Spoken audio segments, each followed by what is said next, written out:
त्यांच्या स्वभावामुळे अनेक समाज बांधवांना बांधून ठेवण्याचं काम त्यांनी केलेलं आहे। आमच्या लसाकमच्या सामाजिक चळवळीला शैक्षणिक जागृती आणि अंधश्रद्धा निर्मूलन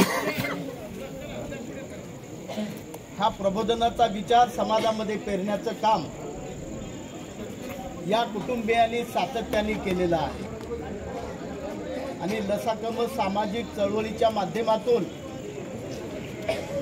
केवळ उदगीरच नव्हे, उदगीर परिसर आणि संबंध मराठवाडा आणि महाराष्ट्रभर समाजामध्ये प्रेरणादायी वातावरण निर्माण करण्याचं काम या कुटुंबियांनी केलेलं आहे।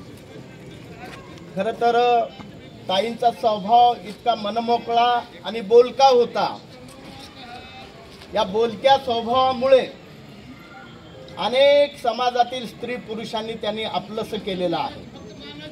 आज खरं तर त्यांचं दुःखद निधन झालेलं आहे। दुर्धर आजाराने त्यांना अतिशय त्रस्त केलेलं होतं। आयुष्यात किती दिवस आपल्याला असावं वाटतं, पण रोगच असा असाध्य होता की त्यामुळे त्यांना अनेक त्रास सहन करावा लागलेला आहे। आज या त्रासातून त्यांची मुक्तता झालेली आहे।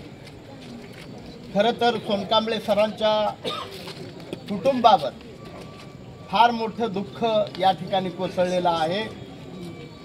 समाजावरच हे दुःख कोसळलेलं आहे। समाजामध्ये एक प्रकारे पोकळी निर्माण झालेली आहे। या ठिकाणी आपण प्रचंड समुदायाने या ठिकाणी या दुःखात सहभागी झालेला आहात।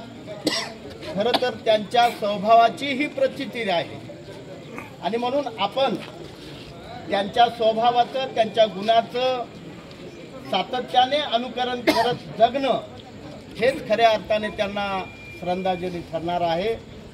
तेव्हा या प्रसंगी लहुजी साळवी कर्मचारी कल्याण महासंघाच्या वतीने, डॉक्टर बाबासाहेब आंबेडकर साहित्य अकादमीच्या वतीने, समतावादी सांस्कृतिक चळवळ महाराष्ट्र आणि लहुजी शक्ती सेना या सर्व संघटनांच्या वतीने मी या ठिकाणी भावपूर्ण श्रद्धांजली अर्पण करतो आणि यानंतर प्राध्यापक